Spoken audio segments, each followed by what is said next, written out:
Bismillahirrahmanirrahim. Assalamualaikum warahmatullahi wabarakatuh.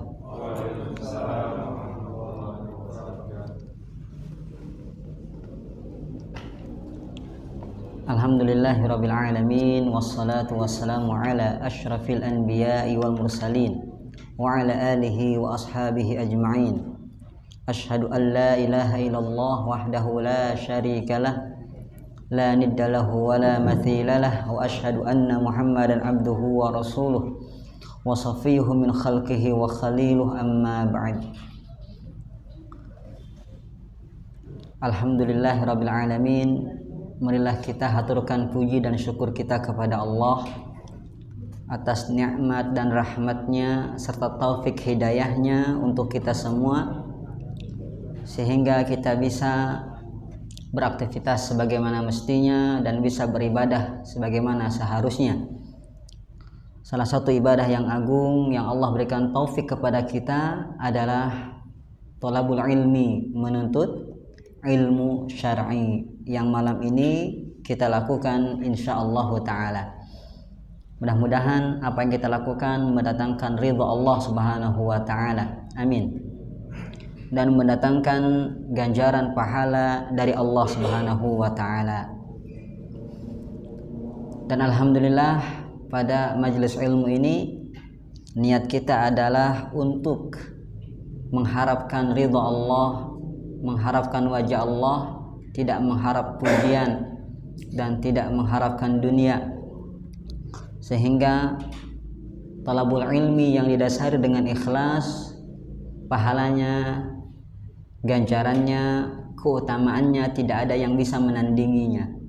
Imam Ahmad rahimahullahu ta'ala pernah mengatakan, talabul ilmi la ya'diluhu syai'un idza sahhatin niyah. Menuntut ilmu tidak akan ada yang menyamai kecuali jikalau ia rusak niatnya.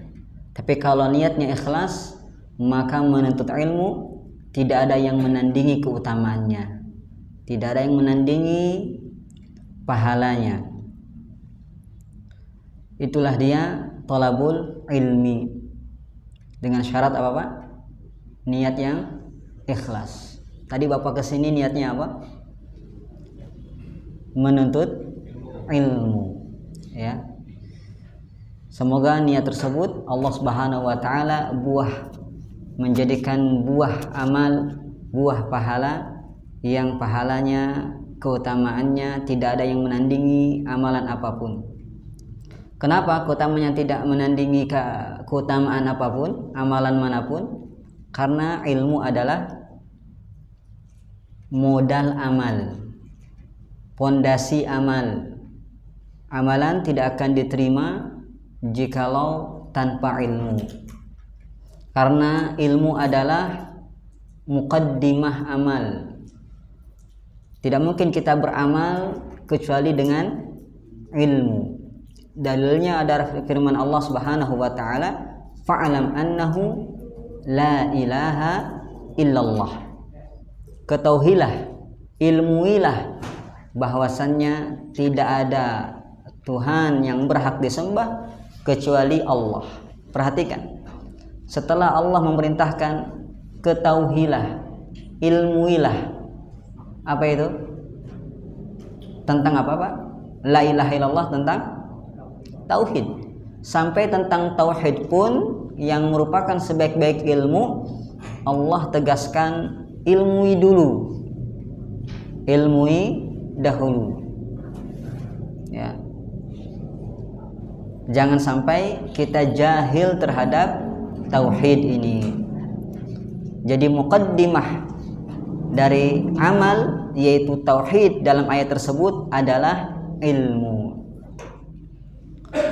Oleh karenanya jangan sampai rusak niat kita dalam menuntut ilmu. Begitu juga jangan sampai rusak keistiqomahan kita dalam menuntut ilmu. Jadi ada dua yang harus dijaga Pak. Niat kita yang ikhlas dan kontinuitas kita dalam belajar. Jangan sampai berhenti dari menuntut ilmu. Ya. Alhamdulillah kemarin Ramadan libur ya. Libur apanya, Pak? Libur ngaji. Ya. Alhamdulillah sekarang kita baru masuk kembali. Ya, bukan masuk kelas, Pak.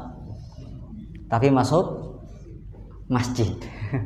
Masuk majelis ilmu. Oleh karenanya masih terasa suasana lebarannya, Pak? Masih ya?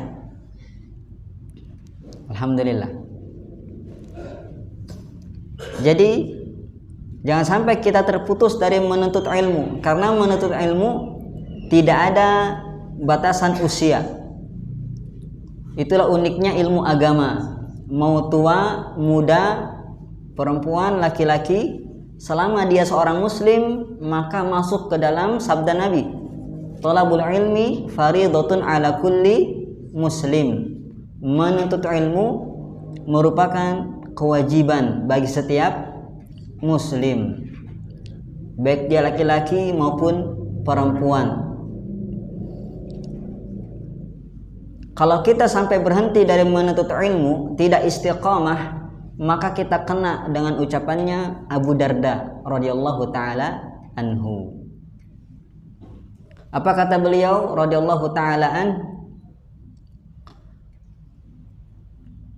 Man lam yata'allam fahuwa kana ajhal ma yakun. Barang siapa yang berhenti dari belajar, dari menuntut ilmu, maka dia menjadi orang yang paling bodoh melebihi sebelum dia belajar.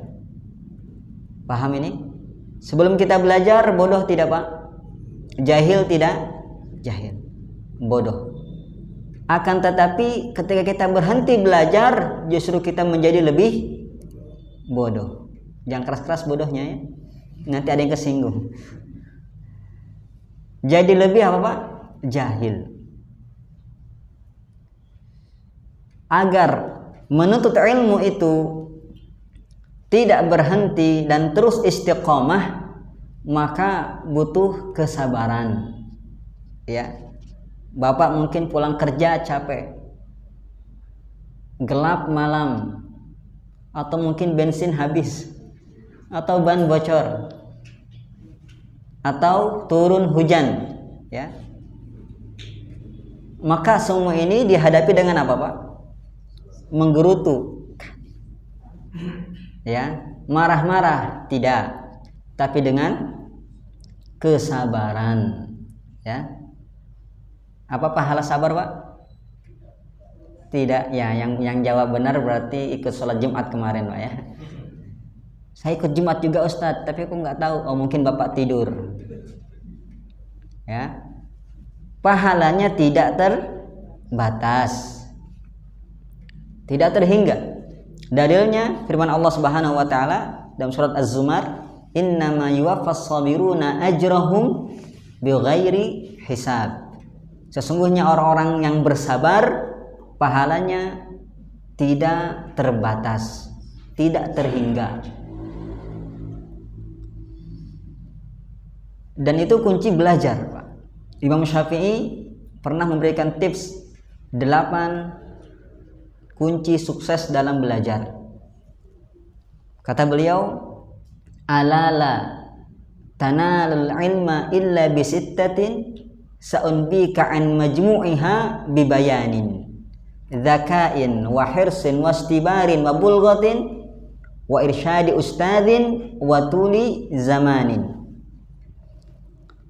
Ketahuilah engkau tidak akan mendapatkan ilmu kecuali dengan 8 tips, 8 kunci. Semuanya akan aku jelaskan di bait berikutnya. Kata beliau, zakaun, kecerdasan. Jadi kalau belajar, Pak, jangan bebal sekali, Pak. Ya. Kalau bebal, sulit memahami, mintalah taufik kepada Allah. Ya Allah, angkatkanlah kegoblokanku ya Allah.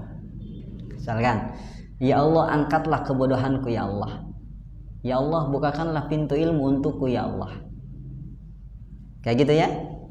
Kecerdasan itu penting, Karena dengan otak yang cerdas mudah dalam menuntut ilmu. Akan tetapi jikalau kita tidak cerdas, maka itu tadi, banyaklah berdoa. Yang kedua, sedikitkan dalam belajar. Jangan banyak-banyak. Ya, ibarat tetesan air menetes di atas batu, celak, celak, celak. Lama-lama bolong, ya. Lama-lama bolong itu batu. Ya. Sedikitkan. Ada yang cerdas bisa mencerna ilmu, bisa menghafal banyak, bisa membaca banyak. Tapi bagi kita mungkin yang sudah tua, ya, tidak seperti muda dulu, atau kita yang otaknya sedikit sulit memahami, maka sedikitkan, ya, sedikitkan.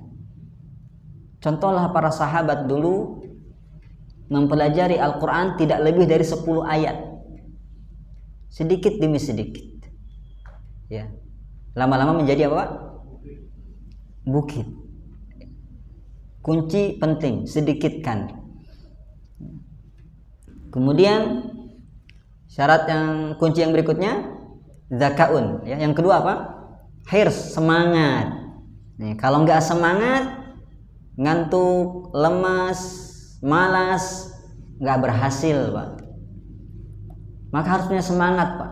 Semangatnya semangat 45. Semangat seperti Bapak dulu mau nikah, Pak. Semangat nggak, Pak, mau nikah dulu, Pak? Semangat, ya.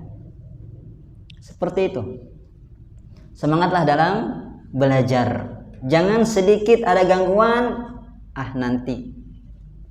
Jangan sedikit ada kesibukan, waduh sibuk. Jangan sedikit ada lelah, aduh capek.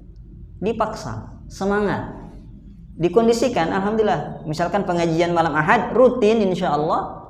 Jadi ya diatur waktunya. Oh, malam Ahad ada kajian rutin, maka saya ya tidak terlalu capek kerjanya. Tidak terlalu ngoyo, ya, harus mempersiapkan tenaga. Tidur siangnya dulu, tidur. Karena tantangan kalau kajian malam apa, Pak? Ya, 2 mata yang kecil ini, Pak. Ya betul, ya, badan gede tapi 2 mata kecil ini bikin onar. Kadang yang gede pun kalah, ya, tergantung. Apalagi sambil bersandar ke tembok, aduh, ya. Saya nggak nuduh yang bersandar, insya Allah yang bersandar kuat-kuat, tidak kalah dengan 2 bola mata yang kecil itu. Semangat. Kemudian yang ketiga wastibar, dan sabar. Ini dia, Pak. Sabar, ya. Jangan tergesa-gesa, sabar. Jangan ya banyak mengeluh. Yang namanya menuntut ilmu resiko, Pak.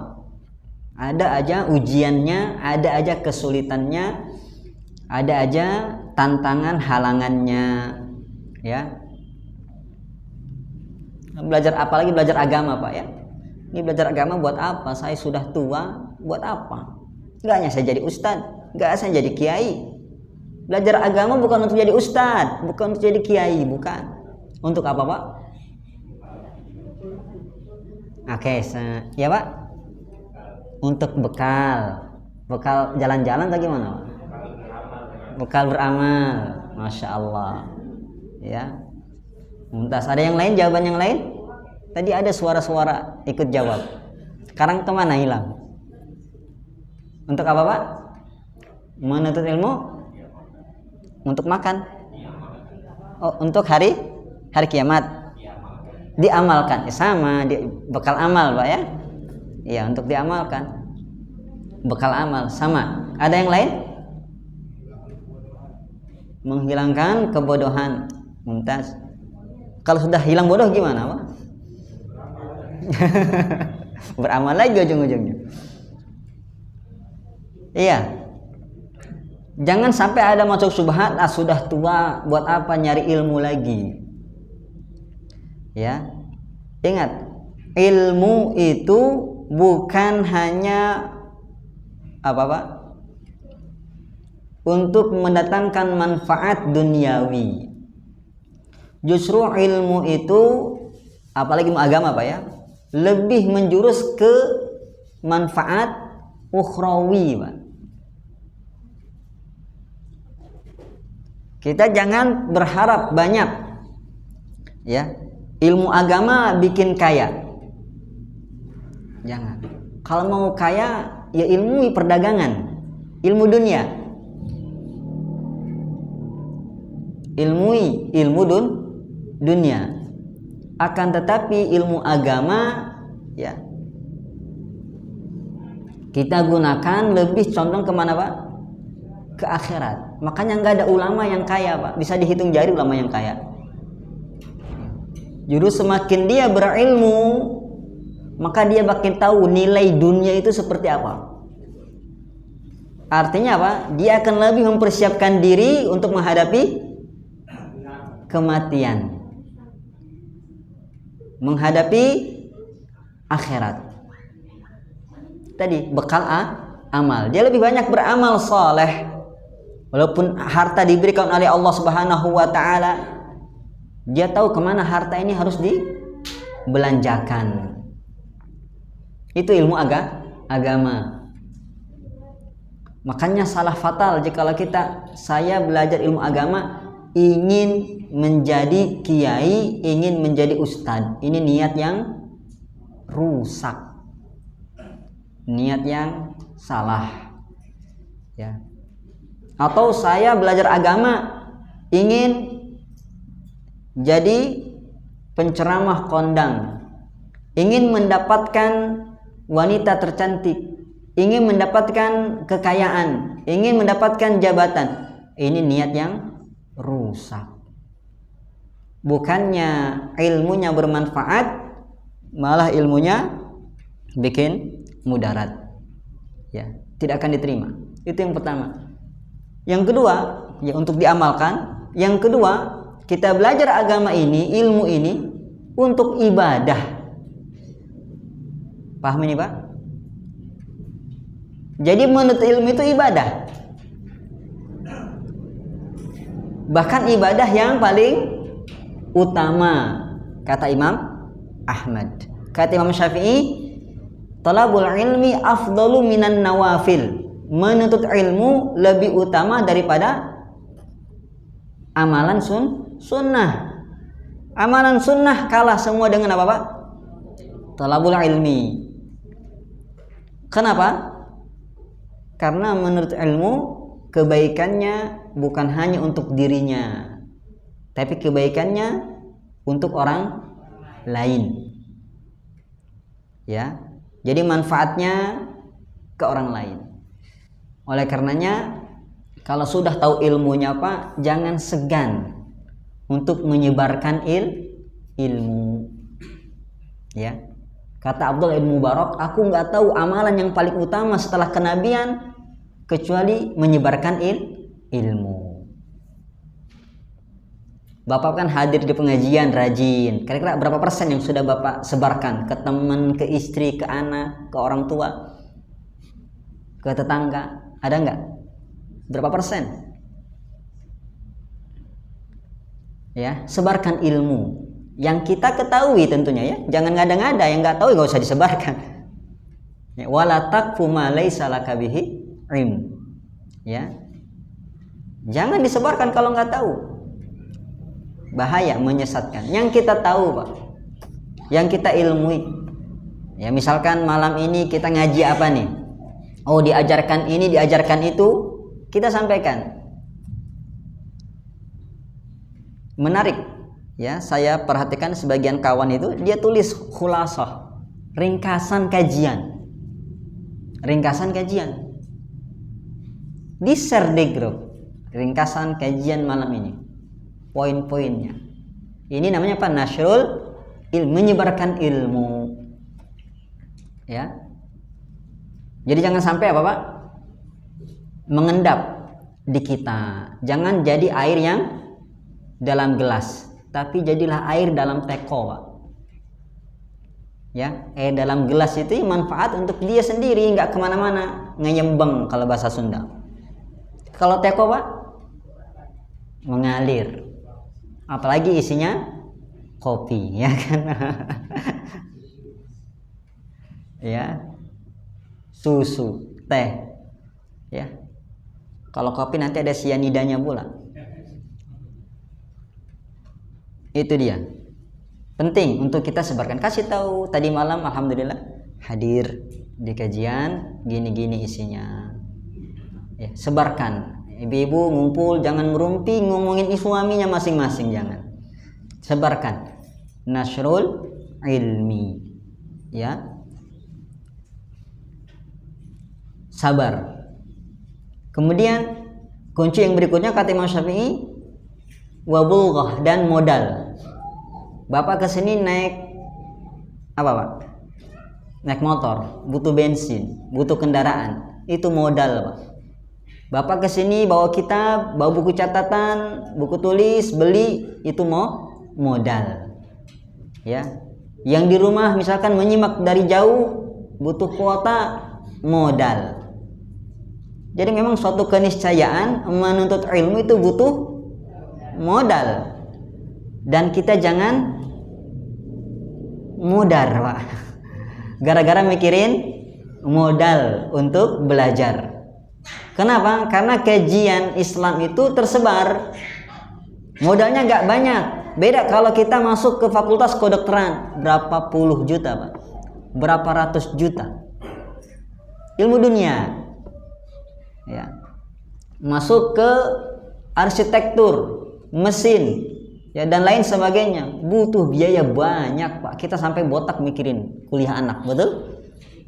Tapi ilmu agama Masya Allah, tinggal langkahkan apa Pak? Langkahkan ya ban motor. Tinggal gas, datang, terbuka Pak. Imam Syafi'i terbuka, nggak ada diminta tempelkan etolnya, nggak ada. Alhamdulillah ya. Kayak gitu. Adapun kotak infak nanti muter, belum muter ini Pak. Nah, itu nggak wajib. Siapa yang memiliki, siapa yang mau, tafadhal, ya. Jadi butuh apa Pak? Tidak butuh modal banyak. Ibu, masya Allah. Butuh modal. Dan yakini modal yang kita infakkan dalam menuntut ilmu tidak akan pernah sia-sia. Betul. Allah akan ganti. Ada seorang abang-abang, seorang laki-laki mengunjungi adiknya yang belajar ya mondok pesantren di pesantrennya Rasulullah Sallallahu Alaihi Wasallam. Jadi adiknya belajar. Dia pengen menjenguk adiknya yang belajar bersama Nabi Sallallahu Alaihi Wasallam ya, di Masjid Nabawi. Kemudian laki-laki ini mengeluh kepada Rasulullah Sallallahu Alaihi Wasallam, ya Rasulullah, aku memiliki adik yang belajar kepadamu dan aku yang menanggung kebutuhannya, aku yang membiayai dia, aku bekerja untuk dia. Apa kata Rasulullah SAW? La'allaka turzaqu bih, la'allaka turzaqu bih. Barangkali engkau diberikan rezeki gara-gara adikmu, gara-gara adikmu yang belajar. Lihat, harta yang kita belanjakan untuk belajar tidak akan sia-sia. Allah ganti. Justru mungkin lapangnya rezeki kita, adanya rezeki dari Allah Subhanahu wa taala itu gara-gara ada mungkin anak kita yang belajar, adik kita yang belajar yang kita biayai, atau diri kita yang belajar ngaji. Ya. Seperti itu. Jadi kunci rezeki. Kunci rezeki menuntut ilmu.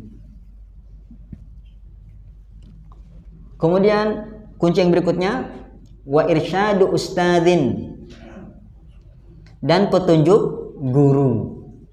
Hati-hati belajar jangan otodidak ya.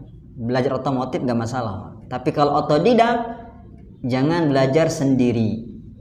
Kata para ulama dulu apa? Man kana syaikhuhul kitab, ya, fasyaitanu syaikhuhu. Barang siapa yang gurunya buku, maka setan gurunya. Ya. Alhamdulillah sekarang tersebar majelis ilmu di mana-mana. Belajar kepada guru, ya, alhamdulillah itu merupakan nikmat. Jangan saya mah baca di artikel saja Ustaz. Saya punya syekh juga, syekh Google namanya. Hati-hati, salah buka situs, ya, bahaya. Salah buka website, bahaya. Ada syekh YouTube juga, hati-hati. Salah ustadz, ya, tersesat. Terkadang pertama-tama nonton kajian, kedua-dua lawakan, kan banyak godaan. Kadang nggak nyambung YouTube ngasih taunya kan. Ya, kita cari kajian, keluarnya macam-macam. Ya, keluarnya macam-macam. Yang pertama kita bener klik, yang kedua di bawahnya video yang lain. Ya. Makanya apa? Tidak ada yang bisa menggantikan majelis ilmu seperti ini, Pak. Tidak ada yang bisa menggantikannya. Teknologi sebagus apapun, tetap seperti ini yang paling berhasil dalam menuntut ilmu. Beda kalau di HP, Pak. Banyak sekali godaannya, Pak. Banyak sekali, ya, syawagil dan sawarif, ya, bahasa Arabnya. Hal-hal yang memalingkan kita dari belajar. Ya, nanti taruh dulu, berhenti dulu, ngambil apa lagi, ya, nanti sambil tiduran, ya kan Pak, ya, nanti sambil makan sambil minum, lama-lama apa, tidur. Jadi hadir seperti ini tidak ada gantinya, kayak gitu. Kalau di sini Pak, Bapak kalau tidur malu Pak, ya, ya, malu. Kok kesini pindah tidur aja ini. Jadi kalau kita hadir langsung, maka itu lebih apa Pak? Lebih baik. Ya, alhamdulillah. Nggak ada yang sampai kesini sampai perjalanan 1 jam kan Pak, ya? Nggak ada ya? Alhamdulillah. Ini nikmat. Ya. Kalau orang di pelosok sana susah cari majelis ilmu, ya, punya semangat tapi nggak ada wadahnya. Alhamdulillah. Kita memiliki wadah, ya, jangan sampai kita tidak istiqomah dalam belajar, tidak sabar dalam belajar. Ya. Jadi penting petunjuk dari guru. Kenapa? Kenapa Pak? 1, meminimalisir kesalahan. Ya, salah paham, salah baca, salah tangkap. Kalau dengan guru insya Allah diluruskan pemahaman kita, diluruskan, ya, kesalahan kita. Makanya metode orang zaman dulu tuh apa? Dia membaca di hadapan gurunya. Nah, gurunya membenarkan. Coba jelaskan, oh salah penjelasannya. Kalau ada guru faidah tambahan, maka guru memberikan tambahan tersebut. Seperti itu. Minimalisir kesalahan. Coba kalau kita baca sendiri, Pak. Ya. Salah-salah kita, bacanya pun salah-salah, apalagi arti dan maksudnya. Ya, penting. Kemudian yang kedua, mempersingkat waktu dalam belajar. Ini kunci Pak. Kenapa? Karena guru sudah baca ratusan kitab, sudah belajar ke ratusan ulama. Nah, kita kalau belajar ke kitab, kira-kira Bapak kitab setebal ini Bapak bisa baca berapa lama Pak?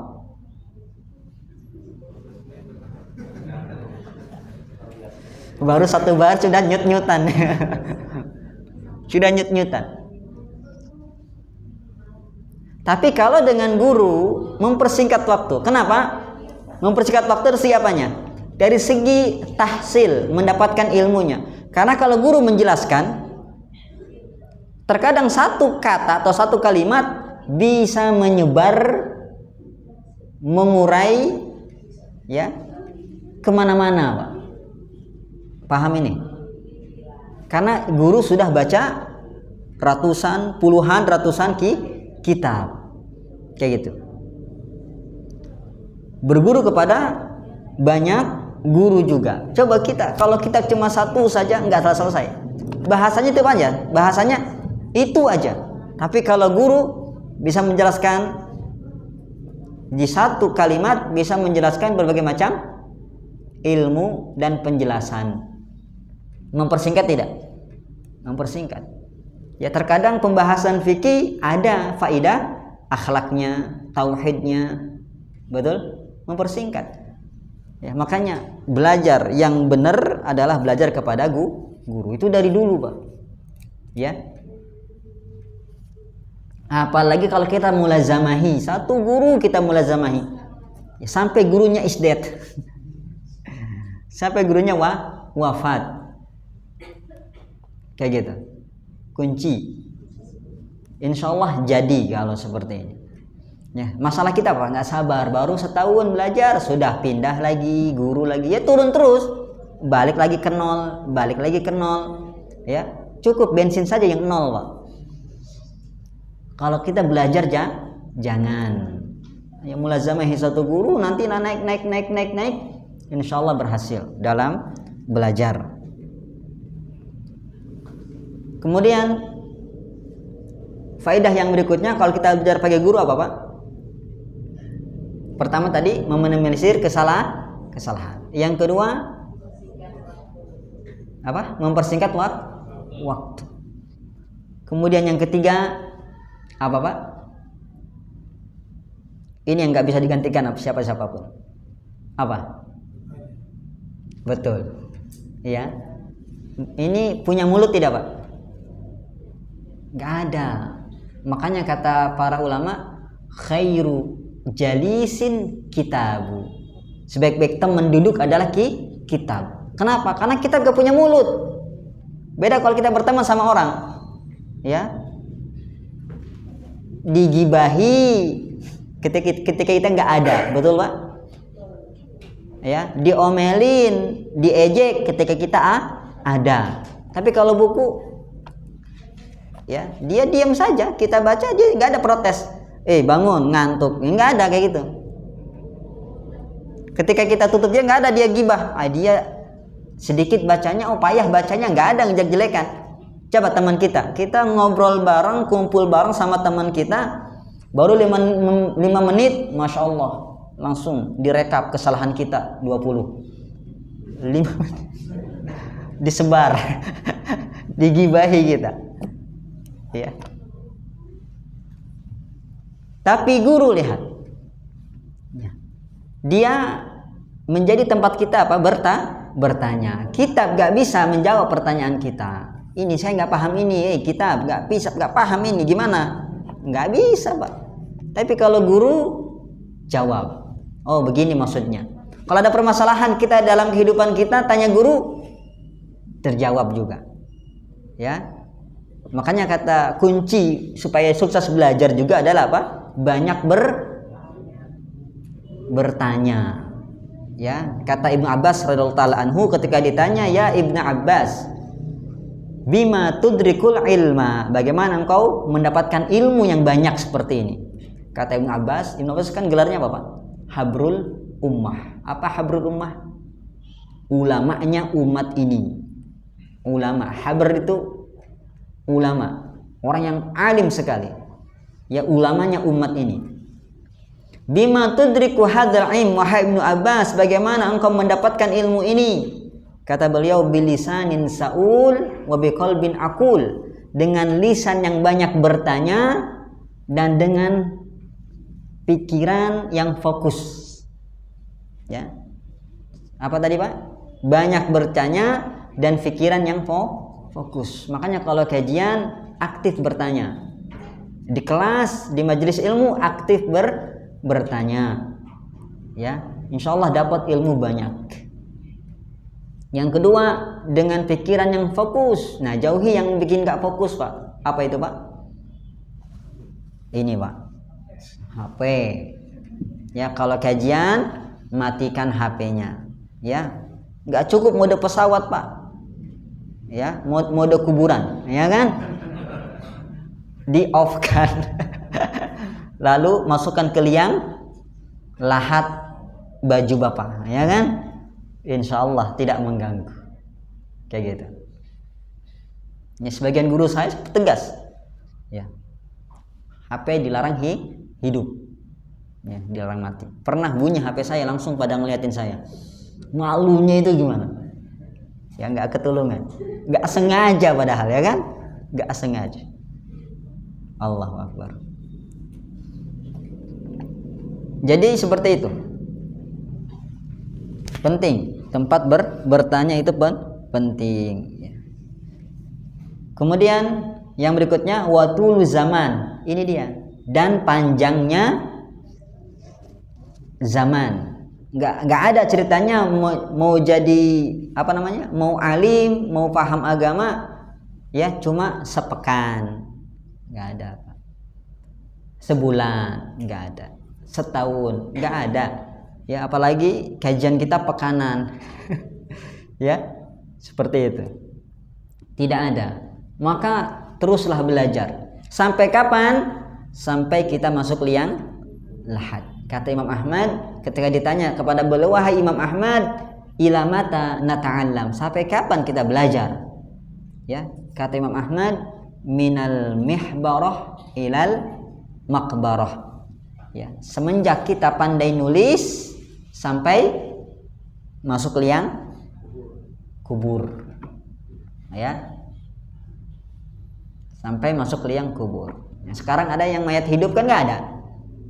Semuanya masih hidup, alhamdulillah. Semoga panjang umur bapak-bapak, ibu-ibu semua di sini. Ya. Jadi butuh waktu yang panjang. Itu dia 6 kunci sukses dalam belajar, ya, ilmu, kata Imam Syafi'i. Saya bilang berapa tadi? 6 ya. Ibu salah dengar mungkin. Kan saya bacakan alala tanalul ilma illa bisittatin. 6. Sitah kan 6 ya Bu ya. Nah. Ibu mungkin salah dengar nggak? Atau saya salah ucap? Oh, nggak apa-apa. Ya, laki-laki harus ngalah ya kan. Iya Ibu, saya ngaku salah Bu. 6 yang betul 6 ya. Yang betul 6. Betul. Ya, kalau ditambahi dengan ucapan Ibnu Abbas tadi, lisanun saul, banyak bertanya, dan pikiran yang fokus, kan jadi 8 Bu. Ya, laki-laki terdepan, ya kan? Iya betul. Tambahi 2 Bu ya, jadi adalah 8. Kalau Imam Syafi'i 6, Ibnu Abbas 2, ya jadi 8. Tidak masalah. Baik, alhamdulillah. Itu dia belajar. Karena belajar adalah apa tadi? Ibadah. Dia itu ibadah yang diperintahkan oleh Allah Subhanahu wa taala. Ya, yang keutamaannya banyak sekali, ya. Banyak sekali. Ya, kalau kita uraikan di sini mungkin gak cukup pertemuan kita malam ini, Pak. Ya. Oleh karenanya ya mungkin kita ingat-ingat keutamaan menuntut ilmu agama, ya. Ada yang bisa kita rasakan ketika di majelis ilmu, ya. Ada yang bisa kita rasakan dalam kehidupan kita, ada yang kita bisa rasakan ketika kita apa Pak? Di akhirat kelak. Yang bisa kita rasakan dalam kehidupan ini apa? Keutamaan menuntut ilmu Pak? Yang pertama, kata Rasulullah sallallahu alaihi wasallam, ya, majtama'a qaumun fi baitin min buyutillah ya yatluna kitaballah wa yatadarasunahu bainahum illa nazalat alaihimus sakinah. Tidaklah suatu kaum berkumpul. Kita berkumpul Pak? Berkumpul. Tidaklah suatu kaum berkumpul di salah satu rumah Allah. Ini rumah Allah Pak? Rumah Allah, masjid maksudnya. Kemudian yatluna kitabullah, kita bacakan ayat-ayat Allah. Di sini ada dibacakan ayat-ayat cinta? Kan enggak ada, ya kan? Ayat-ayat Allah kita bacakan di sini. Kemudian wa yatadarasunahu bainahum, dan kita pelajari, ya, kita pelajari ayat-ayat Allah tersebut. Kemudian kata Nabi, kecuali Allah akan berikan kepada mereka, Allah akan turunkan kepada mereka apa? Ketenangan. Ini di mana, Pak? Di dunia. Ketenangan Allah turunkan kepada mereka. Gimana nggak hidup tenang, Pak? Kita ilmui hidup ini. Kalau kita sudah tahu ilmunya, tenang hidup, Pak. Contoh kecil sepeda motor, Pak. Kalau kita tidak tahu caranya nyupir sepeda motor, bagaimana, Pak? Ini kunci supir, bawa motor. Nggak tahu ilmunya, tapi dipaksa kita untuk nyupir. Bagaimana, Pak? Bukan, didorong sama dia, Pak. Karena nggak bisa, betul? Capek nggak dorong? Capek, ya, capek. Tapi kalau kita tahu ilmunya, hidup ini bagaimana menjalani, bagaimana menghadapi hidup, bagaimana beribadah, bagaimana bermuamalah, bagaimana bertauhid, tahu kita, tenang tidak? Tenang, ya, tenang, ya, tidak kita gundah gulana, ya. Kadang kita banyak mengeluh dengan takdir, banyak mengeluh dengan ibadah, ya karena memang banyak ibadah-ibadah yang dibuat-buat. Coba kalau kita ilmui, oh ini nggak ada ilmunya, nggak ada tuntunannya, kita tinggalkan, tenang saja, kayak gitu. Ada maksiat kita tinggalkan, kita tahu bahayanya, tenang kita. Beda kalau apa? Nggak tahu ilmu, maksiat dilakonin saja, yang ada malah membawa kegundahan, kegelisahan, ya. Tapi kalau kita tahu ilmunya, kita mudah meninggalkan maksiat tersebut. Kenapa? Azabnya pedih, hukumannya berat. Makanya tenang hidup. Kemudian yang berikutnya, wa ghasyiyatuhumur rahmah, dan diturunkan, diliputi rahmat Allah Subhanahu wa taala. Dan kita hidup dunia ini karena apa, Pak? Rahmat Allah. Bayangkan, ya, kata Nabi SAW, seandainya orang kafir itu tidak diberikan rahmat oleh Allah, mereka nggak bakalan bisa hidup. Orang kafir, Pak. Semua tumbuhan, hewan, bahkan orang yang kufur kepada Allah mendapatkan bagian dari rahmat Allah. Pengen dapat rahmat Allah yang banyak, cari di majelis ilmu. Diliputi rahmat Allah Subhanahu wa taala.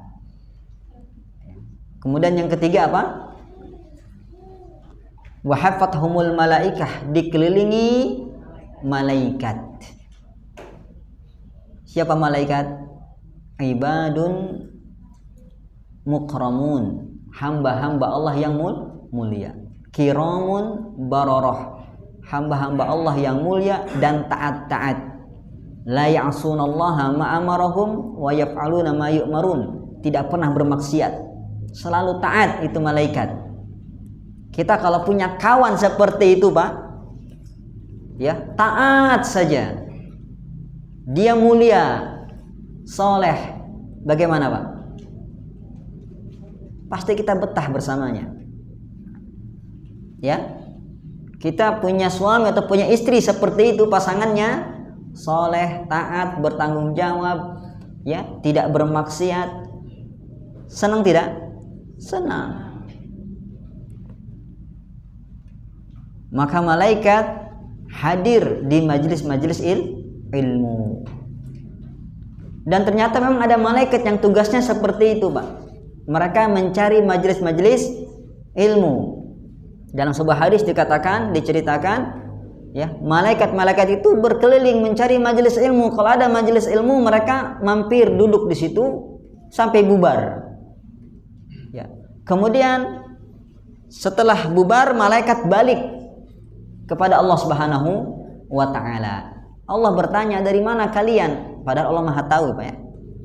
Tapi ini apa? Uslub dari Allah Subhanahu wa taala. Bagaimana Allah itu ingin hambanya bermunajat, ngobrol bareng sama Allah Subhanahu wa taala. Dari mana kalian? Pada Allah paling tahu perbuatan hambanya.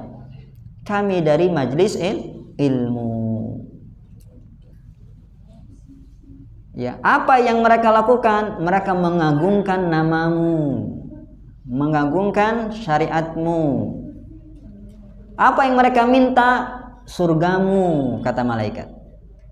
Ya, kata Allah, apa yang mereka takutkan? Nerakamu. Apa yang mereka harapkan? Ampunanmu. Apa kata Allah? Saksikanlah wahai malaikat, aku sudah ampuni mereka dan aku berikan mereka surga dan aku jauhkan mereka dari neraka.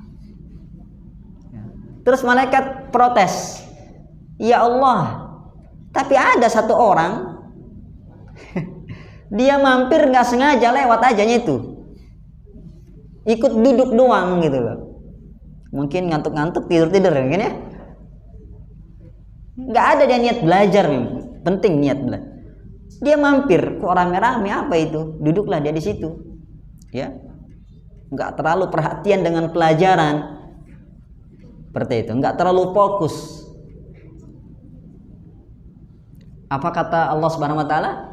Ya, haula'i qaumun la yashqa bihim jalisuhum. Mereka adalah kaum yang tidak akan merugi orang yang bersama mereka. Paham maksudnya, Pak? Ini satu orang ini yang bersama mereka yang hadir di majelis ilmu, ya, nggak merugi, nggak bakalan rugi orang yang duduk bersama orang-orang yang bermajelis ilmu. Apa kata Allah? Aku berikan dia seperti apa yang mereka, seperti yang aku berikan kepada mereka. Allah ampuni dia. Allah berikan dia surga. Allah jauhkan dia dari api neraka. Masya Allah. Majelis ilmu, Pak, dibangga-banggakan oleh Allah, dicari-cari oleh malaikat. Ya, kalau Bapak ada pilihan gini, Pak. Majelis yang dicari setan, majelis dicari malaikat. Mau di mana, Pak? Mau yang mana, Pak? Malaikat kan? Majelis ilmu namanya. Pas dibuka majelis ilmu. Ya. Seperti itu. Di sini malaikat berkumpul. Hafathumul malaikat. Malaikat akan mengelilingi kita. Ya, mengelilingi kita. Insyaallah. Jangan sampai ya kita malah nyari gara-gara. Apa itu, Pak? Berteman dengan setan. Ya. Ini dia bahaya. Bodoh dalam agama. Setan malah bersama kita terus. Setan malah nempel ke kita terus. Kenapa? Ya karena perbuatan kita nggak ada landasan dalam agamanya atau menyelisihi syariat Rasulullah Sallallahu Alaihi Wasallam. Padahal apa? Kata Allah, Inna syaitona kana lakum aduwam mubina. Syaitan itu musuh nyata permusuhannya. Ya, jangan malah berteman, bersahabat. Ya, tapi tingkah laku kita malah mengundang syaitan. Banyak. Ya, zaman sekarang perbuatan-perbuatan mengundang syaitan. Contohnya apa, Pak? Jimat. Ya, pakai jimat, masang jimat, nempel jimat, gantung jimat. Ini namanya apa, Pak? Ngundang setan. Ya. Jimat itu di situ ada setannya. Ya. Ada khodim, ya kan? Bahaya. Makanya apa? Banyak orang yang kerasukan awal mulanya dari mana, Pak? Banyak orang yang ketempelan setan awalnya dari mana? Jimat-jimatan. Ya. Ketika dimusnahkan jimatnya, lepas. Pergi setannya. Karena dia wasilah kesyirikan, ya, meminta bantuan kepada jin. Na'udzubillah. Banyak cerita-cerita masalah seperti ini. Kemudian yang kedua, tidur, Pak. Bapak berhubungan intim dengan istri Bapak, mohon maaf, berjima, lupa baca doa, saking semangatnya, ya kan? Lupa baca doa. Ya, padahal sudah ditempel di tembok. Sampai anaknya hafal, ya kan? Ini doa sebelum tidur ya, Bu, ya. Ya. Lupa. Apa kata Nabi SAW? Ya. Khawatir. Kita malah mengikutkan setan dalam jima kita, naudzubillah. Ya. Kemudian yang berikutnya makan. Ya, Rasulullah melihat sahabatnya, ada sahabatnya yang makan lupa baca bismillah. Tiba-tiba Nabi tersenyum, ya. Ketika sahabatnya membaca bismillah, ya, fi awwalihi wa akhirihi, atau bismillah awwalahu wa akhirahu. Para sahabat bertanya, "Ya Rasulullah, kenapa engkau tertawa?"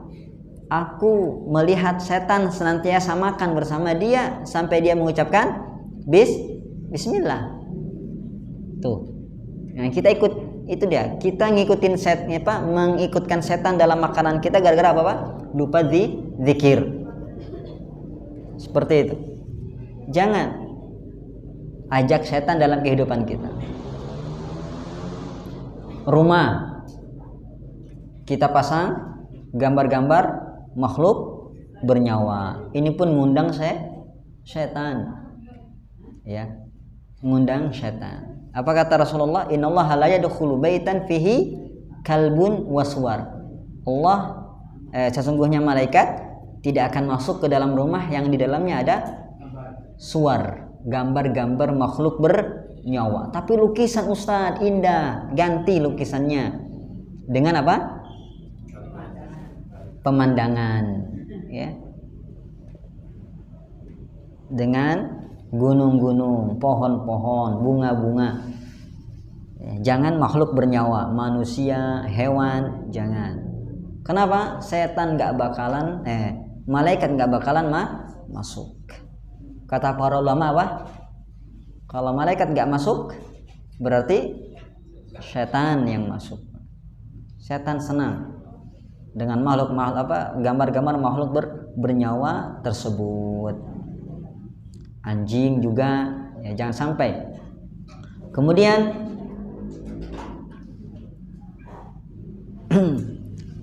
yang berikutnya, ketika sholat kita rapatkan saf.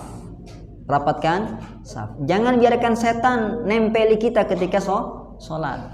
Ya, Nabi SAW katakan, aku melihat setan, ya, nyempil di antara saf-saf kalian, maka rapatkan. Jangan beri celah setan dalam saf tersebut. Ya.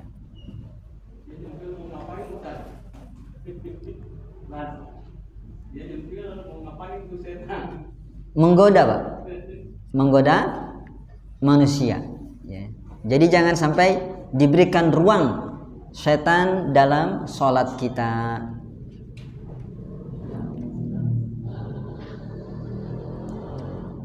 Itu dia malaikat. Kemudian yang berikutnya, keutamaan yang berikutnya apa, Pak? Wa dzakarahumullahu fiman indah, dan Allah akan menyebut-nyebut nama kita di sisinya. Allah kalau sudah menyebut-nyebut, Allah bangga kepada kita.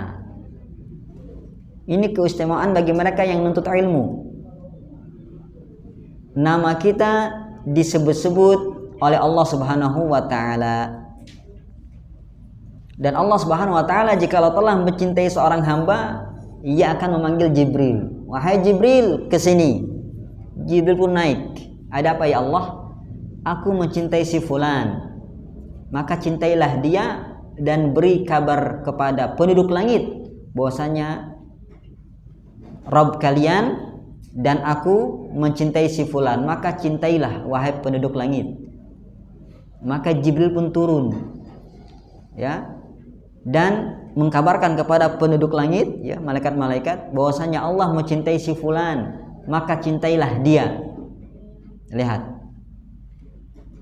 viral di langit, Pak. Ada enggak? Ya, Mungkin di sini Pak Putut ya. Pak Putut ketika umrah kemarin ada kenal Pak Putut nggak? Nggak ada yang, Pak Putut ya, nggak ada ya? Nggak ada kan Pak ya? Nah, nggak viral Bapak kan? Nggak viral. Kayak gitu. Di bumi ya, itu nggak ada kita viral. Ya kita siapa Pak ya? Artis bukan, selebritis bukan, aktor bukan, orang kaya bukan, orang biasa, nggak dikenal. Ya. Tapi kalau kita hadir di majelis ilmu, ya maka kita viral, terkenal di mana Pak? Di langit. Dan itu sebuah kelebihan, sebuah keutamaan. Kenapa? Karena kita terkenal di sisi siapa? Di sisi Allah. Di mana? Di langit, di penduduk langit, malaikat-malaikat Allah Subhanahu wa taala, ya. Makhluk yang mulia, yang taat, tidak maksiat. Tapi kalau viral di bumi, ada enggak keutamaannya, Pak? Enggak ada. Ya, kenapa? Karena viralnya di bumi biasanya apa, Pak? Kenapa, Bu? Terhina di langit. Masya Allah, puitis sekali Ibu ya. Karena viral di bumi biasanya apa? Terkenal bukan karena kebaikan, Pak. Hal-hal receh, betul? Hal-hal remeh, bahkan hal-hal yang menyelisihi syariat. Artis terkenal gara-gara apa, Pak? Apakah gara-gara sholatnya? Tidak, betul? Penyanyi terkenal gara-gara apa, Pak? Apakah karena sedekahnya? Kan tidak. Karena hal-hal yang tidak layak terkadang. Yang kedua, terkenal di bumi itu ya terkenal tidak ya terkenalnya di kalangan orang-orang seperti itu yang doyan-doyan nonton, betul?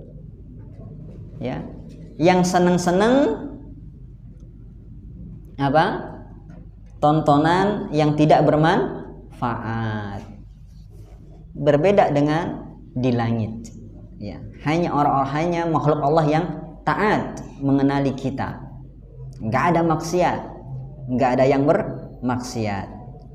Tapi kalau di dunia yang taat, yang maksiat banyak, justru mereka lah yang lebih mengenal kita. Na'udzubillah. Ya. Jadi itu keutamaan jikalau kita terkenal di langit dibandingkan di bumi. Jadi mendingan di mana, Pak, terkenalnya, Pak? Di langit atau di bumi? Ya, di langit dan di bumi.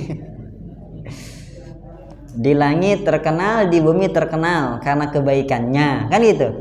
Bukan karena ya keburukannya. Amin ya rabbal alamin. Itu dia keutamaan menuntut ilmu dalam kehidupan kita, Pak.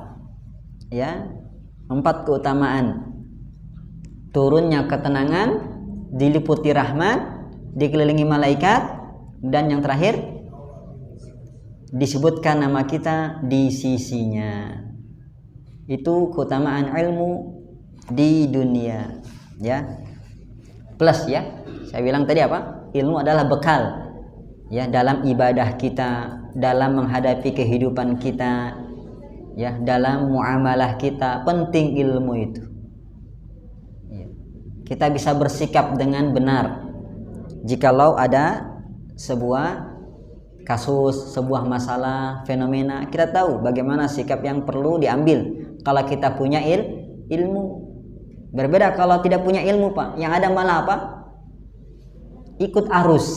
Betul? Apa kata orang? Betul, Pak? Enggak tenang hidup seperti itu. Ya.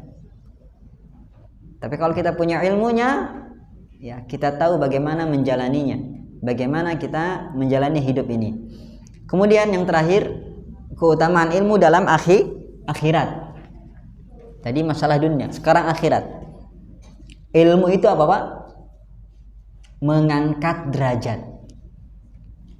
Yarfa'illahu alladhina amanu minkum walladhina utul ilma darajat. Allah akan mengangkat derajat orang-orang yang berilmu beberapa derajat. Yang kata Ibnu Abbas, satu derajatnya itu sama dengan 500 tahun perjalanan, Pak. Ya, bayangkan 500 tahun perjalanan. Kita boro-boro umur punya 500 tahun umur kita, Pak. Ya, nyampe 100 tahun pun belum ada jaminan. Nyampe 50 tahun pun belum ada jaminan. Ada di sini yang sudah 50 tahun? Bapak 50 tahun enggak? Ya. Enggak ada jaminan. Nah, dengan ilmu terangkat derajat kita di sisi Allah Subhanahu wa taala. Bahkan di sisi manusia. Di sisi manusia derajat kita akan terangkat, ya. Berbeda dengan orang yang bodoh, bakal terhina, bahkan mungkin apa Pak? Ditipu, dijelek-jelekin, diapa-apain. Tapi kalau yang berilmu dihormati oleh orang-orang, ya. Karena kita tahu bagaimana bermuamalah dengan manusia, Pak. Gak bakalan dibenci orang yang berilmu. Tahu bagaimana bermuamalah. Kemudian yang berikutnya diangkat derajat. Yang kedua apa, Pak? Jalan masuk surga dengan mudah. Ini adalah keutamaan menuntut ilmu. Ingin masuk surga dengan mudah, gampang, ya, maka teruslah menuntut ilmu. Dalilnya adalah sabda Nabi sallallahu alaihi wasallam, "Man salaka tariqan yaltamisu fihi ilman, sahalallahu lahu bihi tariqan ilal jannah." Barang siapa yang menempuh sebuah perjalanan untuk mencari ilmu, maka Allah mudahkan baginya jalan menuju surga. Bapak ibu kesini naik kendaraan, menempuh perjalanan yang enggak dekat, jauh, ya. Allah berarti apa?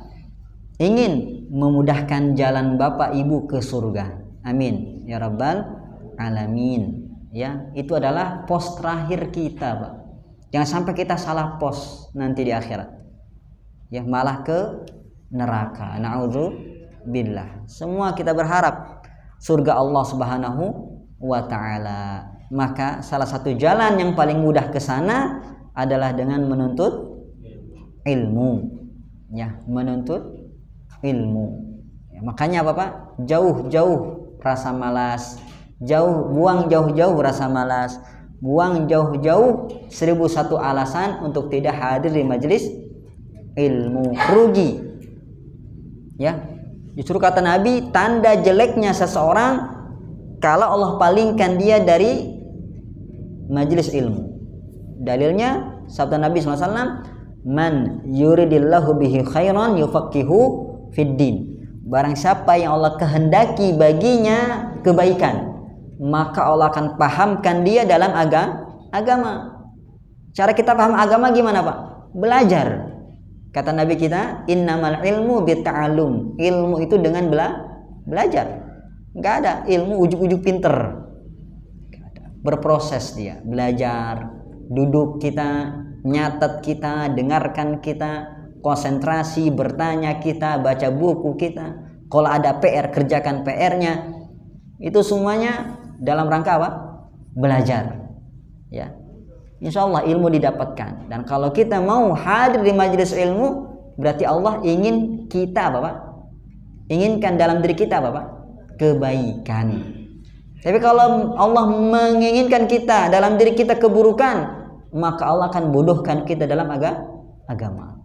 Begitu kata Ibnu Hajar Al-Asqalani dalam Fathul Bari rahimahullahu taala. Pemahaman terbaliknya, ya, kata beliau, berarti kalau Allah menginginkan dalam diri seorang hamba keburukan, maka dia akan jahilkan dia dalam agamanya, bodoh dalam agamanya. Makanya apa? buruk saja Pak. Ibadah salah, tauhid salah, muamalah salah, serba salah hidupnya. Ditimpa ujian salah. Ya, kenapa Pak?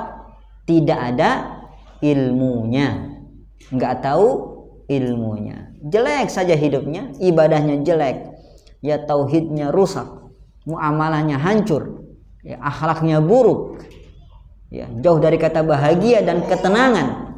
Makanya apa? Rugi, keburukan yang sangat fatal. Makanya Bapak, ya dalam Al-Quran Allah menyuruh Nabi kita enggak menyuruh Nabi kita, bukan menyuruh minta tambahan harta, bukan, tambahan istri, bukan, tambahan anak, bukan. Allah menyuruh Nabi kita Muhammad dalam Al-Quran minta tambahan ilmu. Wa qur rabbi zidni ilma. Wahai Muhammad, katakan, ya Allah, berilah aku tambahan ilmu. Karena ilmu memang kuncinya Pak. Ya, ilmu kuncinya.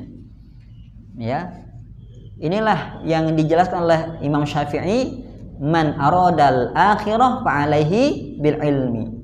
Barang siapa yang ingin akhirat maka dengan ilmu. Wa man aradad dunya fa'alaihi bil ilmi. Barang siapa yang ingin dunia maka carilah dengan ilmu.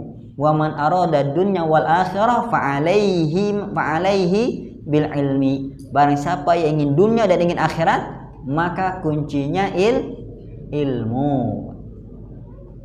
Taib, itu dia mungkin ya majelis kita malam ini. Mudah-mudahan Allah Subhanahu wa taala memberikan kepada kita tambahan ilmu. Rabbana zidna ilman warzuqna fahman.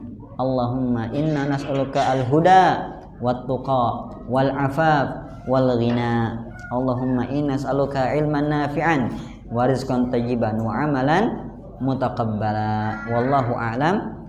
Mungkin ada pertanyaan, silahkan ditanyakan. Oh ya, silakan. Waalaikumsalam warahmatullahi wabarakatuh. Berkenaan dengan tolak ini tadi Ustaz, saat ini kan apa ya,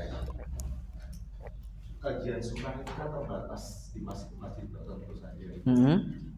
Nah, gimana kalau kasusnya misalkan ini contoh kasus di tempat tinggal saya, di mana masjidnya baru memulai untuk pokoknya semangat untuk memakmurkan masjid.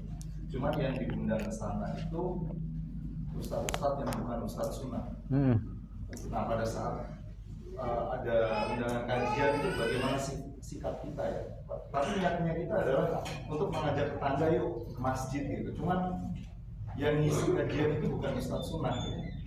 Yeah. Nah, apakah kita berkewajiban datang? Kalaupun datang, kita kayak mengingkari apa yang dia sampaikan juga agak susah ya. Gimana Ustaz kalau kan? Iya. Serba salah. Ya kan? Iya. Serba salah. Taib. Ada satu poin yang masalah yang penting untuk kita perhatikan. Tadi kita katakan apa? Irsyadu ustadzin. Kunci sukses dalam belajar adalah irsyadu ustadz, petunjuk bimbingan dari guru. Ya. Tapi jangan sampai salah pilih guru. Ya. Kalau salah pilih guru bukan malah mendekatkan kepada Allah, malah menjauhkan dari Allah. Bukan malah mendekatkan kepada surga, malah mendekatkan kepada neraka. Ya, bukan malah memperbaiki ibadah, malah merusak ibadah. Bukan makin cepat kita sampai kepada puncak ilmu, malah makin jauh dari kata ilmu. Ya. Jadi apa? Pilih guru.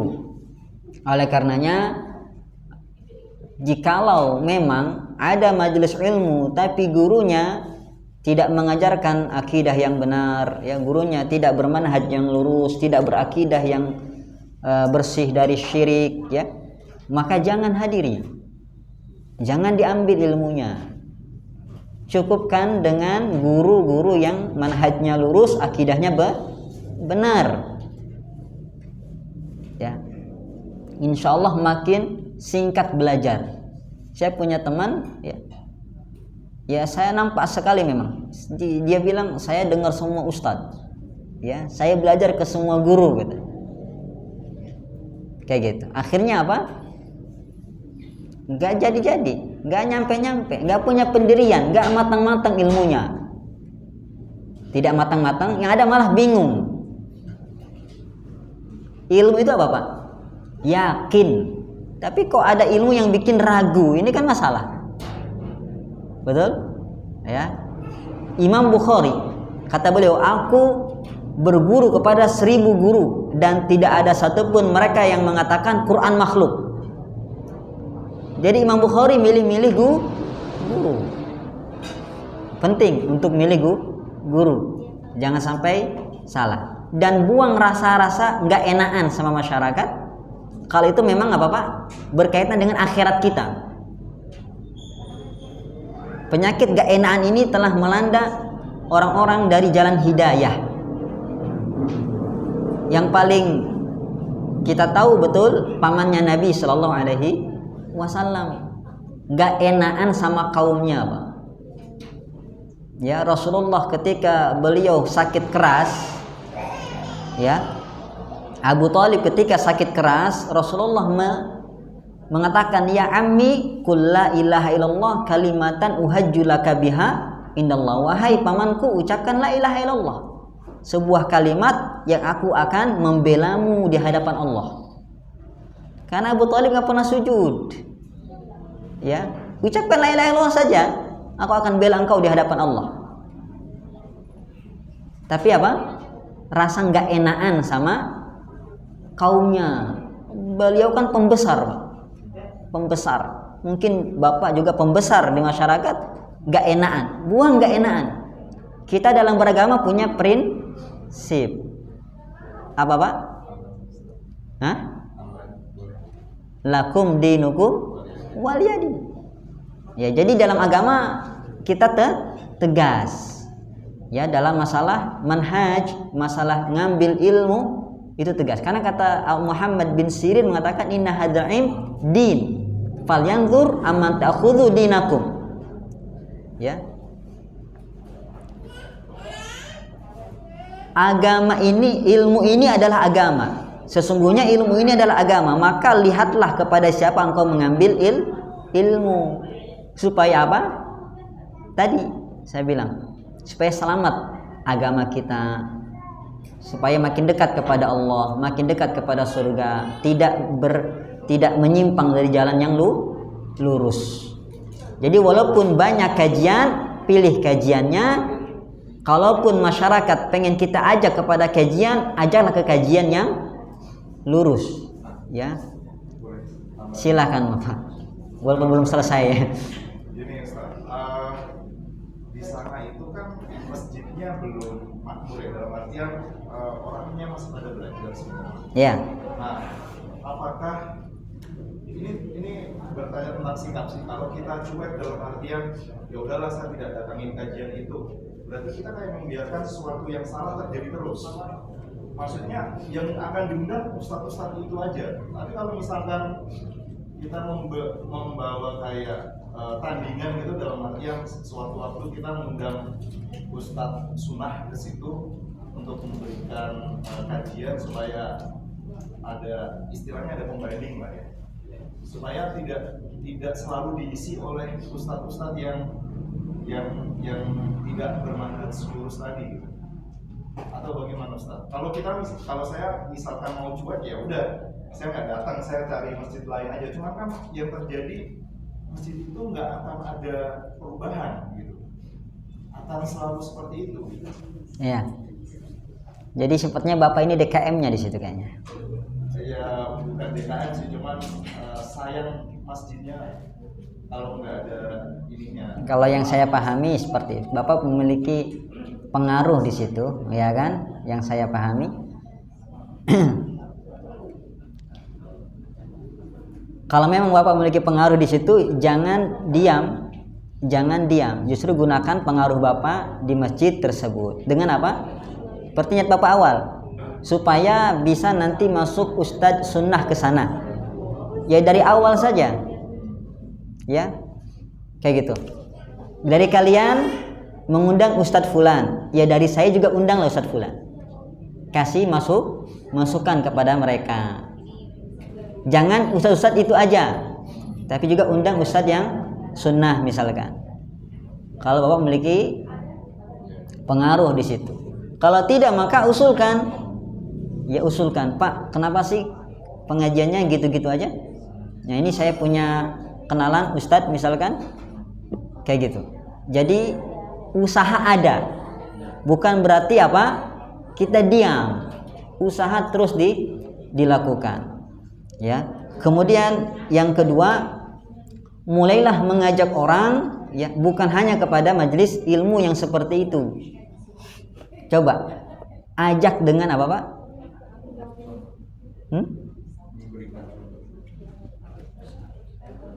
Ajak hal-hal yang disepakati oleh mereka, Pak. Sholat, ada yang menolak kewajiban sholat? Enggak ada. Ajak sholat. Disyaratkan tidak sholat? Disyariatkan. Ya, ajak mereka sholat jamaah. Ya, itu kan memamurkan masjid juga, betul? Kayak gitu. Adapun mengajak ke majelis ilmu, sekali lagi saya bilang seperti itu. Majelis ilmu yang bagaimana dulu, ya. Jangan sampai kita salah mengajak ke majelis ilmu yang ustadznya tidak mengajarkan akidah yang lurus atau manhaj yang lurus. Ya. Ajaklah kepada hal-hal yang disyariatkan. Ya. Adapun mengenai ustadznya bisa Bapak usulkan, bisa Bapak usahakan. Itu yang kedua. Yang ketiga, buat program yang lain, Pak, yang lebih menarik, misalkan seperti yang bukan majelis ilmu seperti ini, yang ustadznya yang ngisi sembarangan. Misalkan dalam masalah tahsin Al-Quran, itu kan memakmurkan masjid juga, betul? Ya, memakmurkan masjid. Dan insya Allah gurunya lebih mudah kalau mengajarkan Al-Quran, tidak ketat syaratnya kan. Yang terpenting dia apa? Bagus tahsinnya. Seperti itu. Memang dilema, Pak, dalam kehidupan bermasyarakat. Di satu sisi kita ingin memberikan hidayah, tapi di satu sisi apa? Ternyata yang ada cuma itu. Ya, maka kita bisa usahakan dengan berbagai macam cara. Contoh yang lain, digunakan HP Bapak untuk nge-share link, ya, link dari kalangan asatidzah salafiyin, atau bisa dengan hadiah buku, ya, buku. Ya, saya selalu bawa buku itu. Kalau kajian saya bawa buku, saya kasih hadiah kepada orang, ya, kepada jamaah. Ini saya bawa satu, ya, tapi nggak saya kasih kuis-kuis, Pak, sampai sekarang. Pengaruhnya besar. Saya kenal polisi pas saya dakwah di Nias, Pak, kemarin, Pak. Ada polisi kekar, Pak, besar, kekar. Kayaknya nggak mungkin dia kenal sunnah ini, ya kan? Karena perawakannya seram. Tapi masya Allah, ternyata dia bermanhaj salaf. Dia kenal sama ustadz besar, Ustadz Firanda, Ustadz Elfi Syam, dekat sama mereka, kayak gitu. Awal dia dapat hidayah apa, Pak? Dari buku. Dia di penjara, Pak. Masa lalunya kelam. Dia polisi tapi di penjara. Dia di penjara ketemu kawannya. Kawannya ini ngasih buku nih, baca buku. Saya punya buku nih, baca. Sifat sholat Nabi. Buku sifat sholat Nabi. Tuh. Dibaca sama dia, lah kok enak, ya kan? Lah kok bagus. Dalil-dalil ini, gitu. Akhirnya apa? Masya Allah, dilahap sama dia. Ada lagi buku yang lain? Kasih buku yang lain. Lama-lama apa? Tahu. Ya, lama-lama tahu. Dan dialah gara-gara dia ada kajian di lapas tersebut. Akhirnya apa? Dia undanglah ustadz ini di Padang kalau salah, Ustadz Elfi Syam ngisi di situ. Yang hadir pertama sedikit, lama-lama apa, Pak? Banyak. Lihat berapa besar pahalanya orang pertama yang ngasih buku tadi. Ya, makanya kita nggak tahu hati mana yang bisa menerima kita, dengan cara apa kita menyampaikan. Ya, ada ibu-ibu istri yang pengen suaminya berubah. Apa? Ibu-ibunya pintar. ya, istri ini ngambil itu CD apa tuh, yang musik-musik diambil sama dia semua, diganti CD ceramah Ustadz Salaf. Jadi suaminya berangkat kerja biasa kan, orang kalau udah masuk mobil nyetel apa Pak? Musik. Ya, bapak ini ngambil sembarangan lah, kan lagi nyupir ya, sembarangan masuk. Loh kok innalhamdalillah, ya kan? Lu kok ceramah ini katanya. Diganti lagi sama laki-laki, sama bapak ini. Ganti lagi, ambil. Assalamualaikum. Lah kok assalamualaikum? Ceramah, udahlah, nggak apa-apa, ceramah aja. Tuh. Akhirnya apa? Lah kok enak dengar ceramah. Ya, alhamdulillah, suaminya dapat hidayah. Ya, membaik. Kayak gitu. Ada juga bapak-bapak, kalau dia ngajarin istrinya nggak masuk-masuk, Pak. Nggak mau denger istrinya. Ya kan? Dibelikan pakaian yang sempurna, hijabnya malah dikasihkan ke orang lain, nggak dipakai-pakai. Apa yang dibuatnya? Dibelikan TV parabola, disetel channel TV Islam, Roja TV, ya kan, Hang TV, Surau TV, ya macam-macam lah, pokoknya disetel channel Islam.